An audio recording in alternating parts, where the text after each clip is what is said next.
My name is Brett from Black Country 4x4. Today we're going to be doing a EGR valve removal, which is an exhaust gas recirculation valve.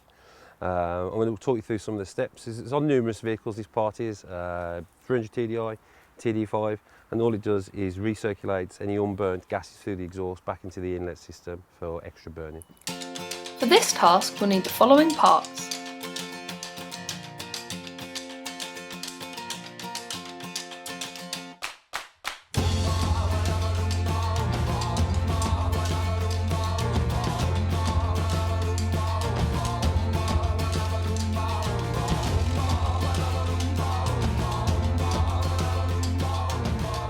Yeah, steps quite easily. There's the pipe that you have to replace on the top, and there's just the blanking plate basically, which comes with the nuts and bolts to fit it with a gasket. EGR, or exhaust gas recirculation, allows a controlled amount of the exhaust gases back into the air intake of the TD5 and 300 TDI engines. The reason for this is to reduce the amount of nitrous oxide being thrown out the back and also to quieten the engine slightly. Whilst this does sound like a good idea, it has a few downsides.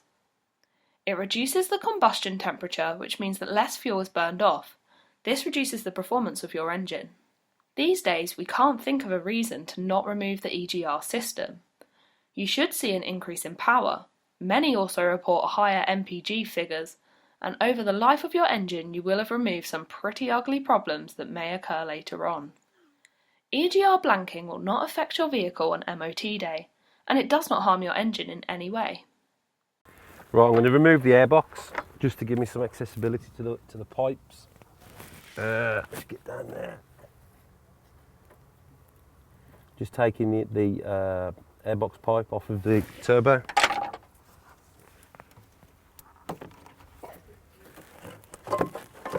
Remove this out of the way, just take that little breather out. And that reveals everything really. Obviously the wiring loom, which is redundant once the valve's removed, which we just took down out of the way nicely.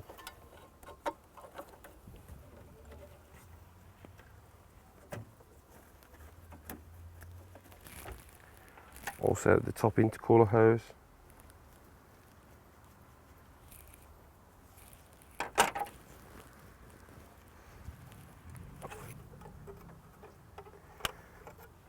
Remove that pipe out of the way, that's redundant there because we won't be using this pipe afterwards. You can see all the carbon deposits inside the inlet there, from where the gas has gone back into there. Now I've left these soaking for about half an hour now. These bolts, I'm going to use a 6 Allen key. Make sure it's in there because they tend to round or snap.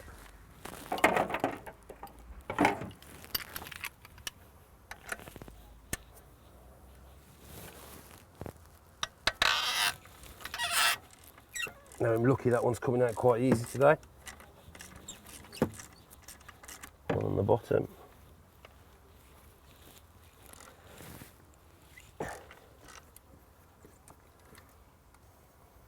And there's the valve that you remove.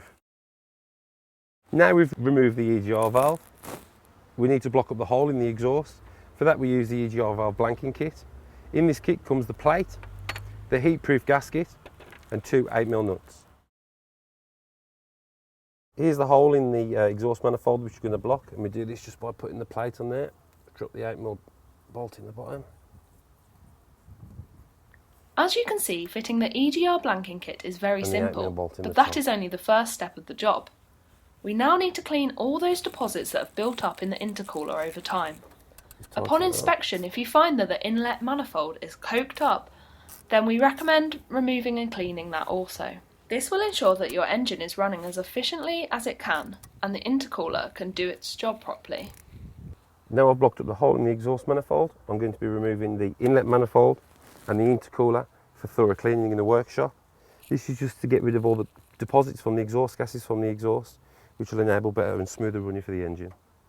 We are using a strong degreaser cleaner and flushing through the parts until clean fluid runs out. And once these are back on, the EGR is finished. Do let us know how the EGR affects the performance of your vehicle. We'd love to hear. And now we're just drying these thoroughly to get any fluids out that's left in there. Best thing to do is to leave them overnight in a dry area just to let any of the fluids dry out of them properly before fitting them. Coming up on the next workshop, we'll be taking a look at weatherproofing your Land Rover. Winter is coming.